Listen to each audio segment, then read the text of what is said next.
Chapter 5, page 33. The mind and its games, knowledge and tricks to help realign it. The first step to getting to know the mind is to acknowledge that we have a mind. We do think a lot, all the time. Some of the time it is useful, but a lot of the time it is just nonsense. If we examine our mind carefully, we are stuck with a lot of worry.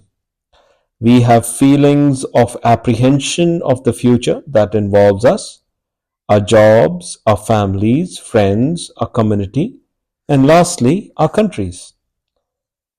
Finally, if we have space left in our mind, we then have worries about the world. We also seem to have some remorse or some guilt about things that we did not do well enough in the past, or we feel frustrated, upset, and angry about how people did not treat us well some time ago. If we are not stuck in the past, our mind starts to vacillate towards the future. We become apprehensive or anxious or too excited about the future. We seem to be living a life of SAD, stress, anxiety, and depression. This condition is exacerbated by a constant bombardment of negative media, awkward, bombastic, and corrupt leadership, and only very fleeting happiness. Knowing how bad the world is, we take refuge in our habits and vocation, scintillating our mind to get some temporary pleasure by buying, consuming, and then throwing away a material product, be it food, gadgets, clothes, and other consumables. We are influenced by constant market pressures to make us feel that we can take away our worries by buying the next best product. Underlying these sad mind symptoms are the workings of the mind. Psychologically, we are now slowly recognizing what has been well known by the ancient seers from India. They believed that whatever we think, we project onto our outside world and vice versa. Hence, if you feel SAD, you do so because people around you are also SAD. As we are completely socially involved and dependent on our fellow human beings for our needs, we become a victim of these SAD projections. This process did not just start now. These games of projection started at a very young age, as early as when a mum and dad started to introduce us to the outside world, perhaps even in the first few months of our lives. It is not our fault that we frequently feel SAD. Hence, let us first let go of this guilt that we are responsible for feeling sad most of the time. Let us elaborate further on this. When these sad feelings get worse, we have this innate need to find a reason for these symptoms. Logically speaking, from the above deduction, we are trying to throw away something that is not natural to us. SAD is not natural. Happiness is. Yet, a part of our mind is always trying to find a reason for our sadness. As our minds get were wired, or designed to problem solve. So we start the blame game. We start blaming everyone around us, including our loved ones. That part of our mind is called the ego. You already knew this. But accepting it, accepting that it is our mind alone that leads to our problems is extremely difficult.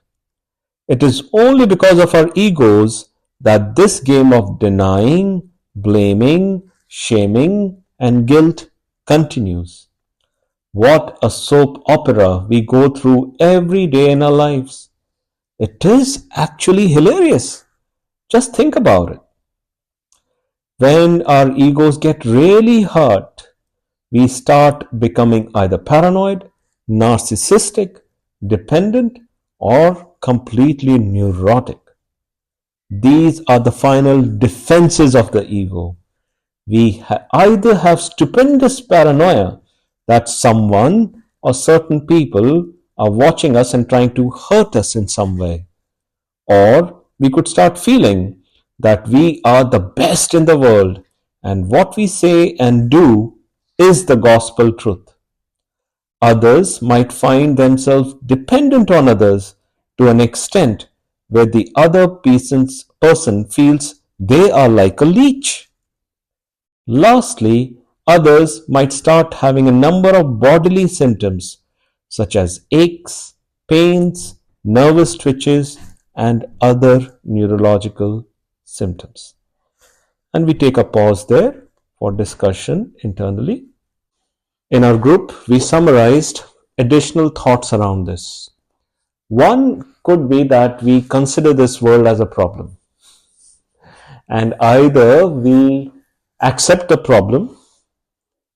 Two, we consider it as a challenge and invoke our positive energy to help us face the challenge.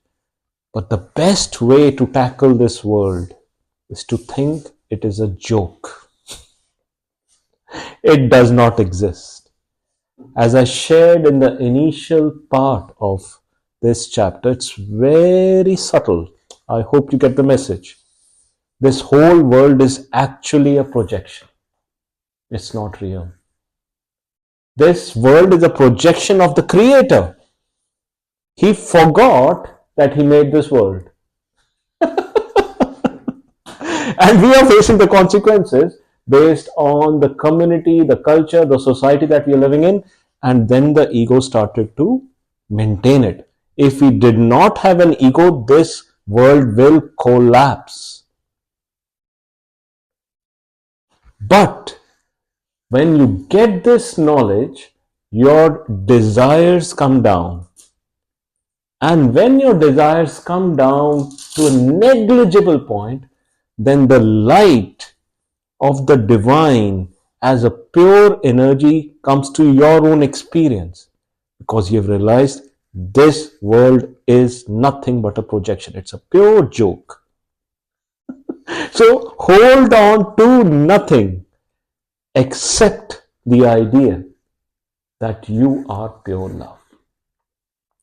The rest is just a game. Let it be. You can't change it. You can't kill your ego. You can't kill your mind, but you can purify your mind using this beautiful knowledge that I am light alone. The rest is just a projection. Keep thinking on that till we meet again.